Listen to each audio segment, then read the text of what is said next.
Ada seorang salafus saleh cerita, dia berdagang sama teman-temannya, kemudian teman-temannya ini sama dengan dia, sukses semuanya, cuman bedanya teman-temannya punya tabungan banyak, dia tidak ada tabungan.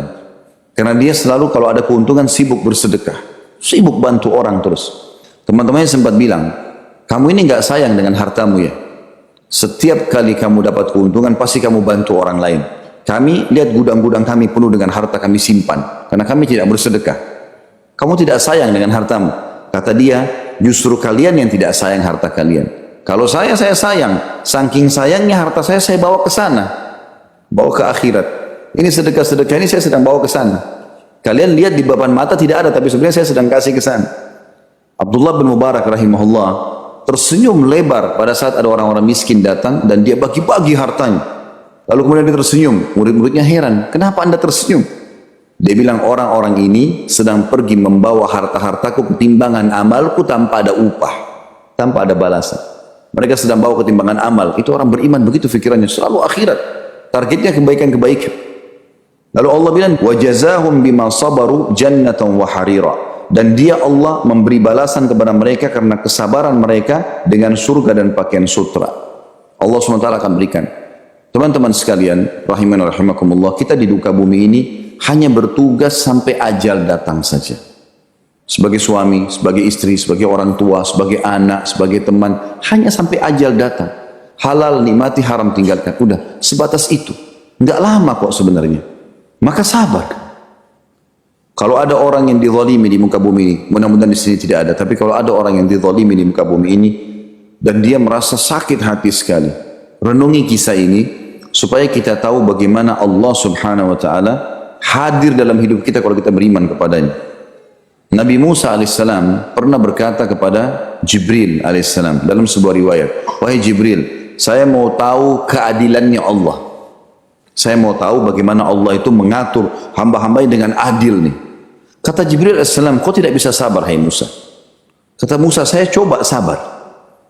Baik, Jibril lapor kepada Allah, Allah izinkan. Suruh Musa datang ke sebuah sungai, itu saja. Datang sungai, cuman melihat, nggak usah bicara apa-apa, nggak menghakimi apa, cuman lihat, saksikan saja. Musa alaihissalam pergi ke situ. Dari jauh dia lihat di sebuah sungai, ada satu orang dari kejauhan datang naik kuda. Rupanya orang ini haus, dia berhenti di sungai itu, lalu dia turun dari kuda, lalu dia minum air. Rupanya di kantong, di pinggang sebelah kanan orang ini dan sebelah kiri ada kantong-kantong uang yang dia sudah bungkus, kemudian jatuh waktu dia habis minum. Dia nggak sadar, dia naik ke atas kuda, dia pergi. Dia nggak sadar kalau uangnya jatuh. Ini orang yang pertama. Orang yang kedua datang, ada anak kecil, belum balik. Entah dari mana datang ke sungai itu minum air. Selesai minum air, dia lihat di situ rupanya ada kantong uang. Diambil sama dia, langsung dia pergi. Ini orang yang kedua. Orang yang ketiga, nggak lama kemudian sudah selesai semuanya tadi. Yang naik kuda sudah pergi, anak kecil sudah ambil uang. Ada orang buta datang pakai tongkat lewat sungai itu. Dia dengar gemericik air, dia haus, mampir, dia minum. Rupanya pada saat si buta minum ini, orang yang naik kuda tadi kembali. Lalu dia bilang, hai, kalau kita mungkin bahasanya, hai bapak, mana, lihat uang saya enggak? Kata si buta itu, saya buta, nggak lihat uang. Dia bilang, nggak mungkin, pasti kamu bohong. Nggak ada orang main yang sekarang di sini. Dan saya tadi sebelum waktu turun dari kuda minum air di sini, uang saya masih ada. Sekarang tidak ada, berarti kamu yang ambil. Enggak, saya nggak ambil. Ributlah dua orang ini. Gara-gara ribut, si penunggang kuda menghenuskan pedang membunuh si buta. Sekarang teman-teman, menurut kita siapa kira-kira yang salah nih?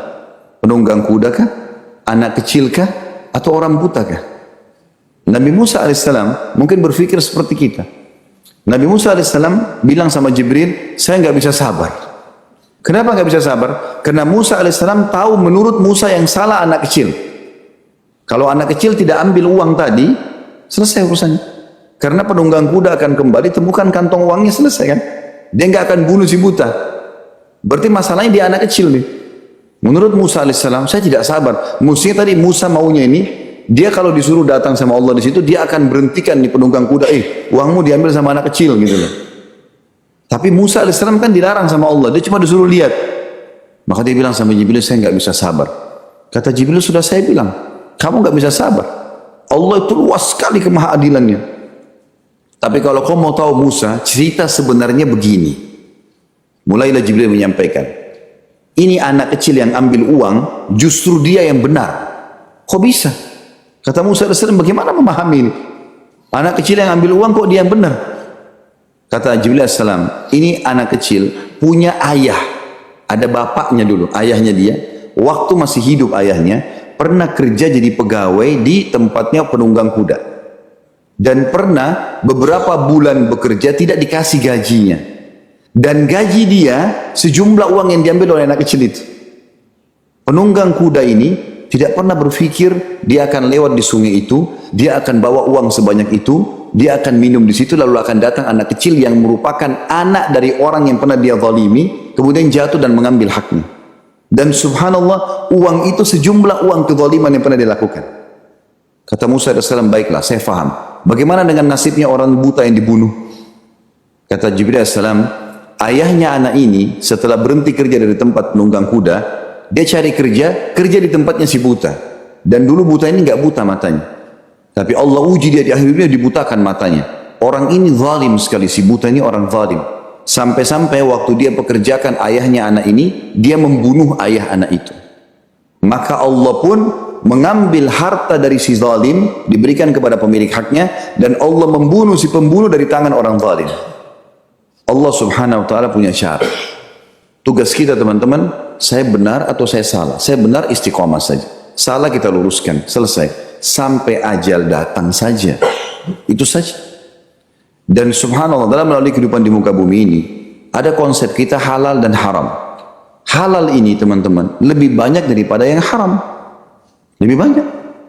Misal Allah haramkan babi, ini babi ya, ini bahasa Inggrisnya babi begini, bahasa Arabnya, bahasa Melayunya, ini bentuknya babi, ini suaranya, jangan makan ya, haram.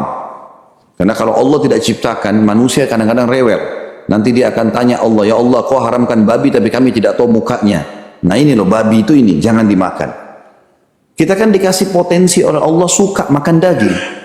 Tapi Allah haramkan, ini menandakan haram itu lebih sedikit daripada yang halal.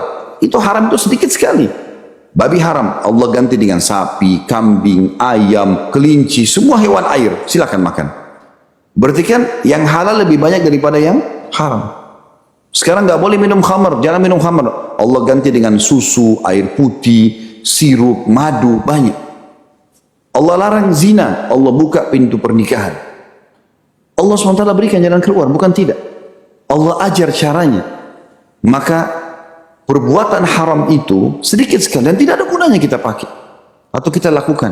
Karena perbuatan haram itu sifatnya sebagai ujian dari Allah Subhanahu wa taala. Patuh enggak? Haram itu sedikit sekali hanya menguji kita, patuh enggak? Seperti kalau kita kerja di satu perusahaan, kalau Anda misalnya datang melamar kerja, maka dia akan jelaskan, misalnya saya pemilik perusahaan, Anda kalau bekerja atau kerjakan 1, 2, 3, 4, 5 akan dapat ini, dapat mobil, dapat gaji, dapat ini segala macam. Setelah kita jelaskan semua ini, dia tertarik, baru kita bilang, kalau kamu telat datang, kalau kamu begini dan begitu, maka ini akan kena hukuman ini. Nggak ada orang kerja di perusahaan, begitu baru mau daftar kerja, langsung disampaikan ancaman dulu. Belum tahu gajinya berapa, belum tahu fasilitasnya apa, tiba-tiba dia bilang, kamu kalau telat akan dipotong gaji kamu, akan begini. Tidak ada pegawai yang mau masuk. Kuasa Allah SWT, Allah beritahukan kepada kita kebaikan-kebaikan, keutamaan. Sampaikan berita gembira, sampaikan tentang surga, keutamaan amal-amal saleh. Dan jangan kalian membuat orang lari. Jangan ancaman-ancaman semuanya. Ancaman nanti kalau orang itu membangkang baru ancaman. Dan mudahkan dan jangan persulit.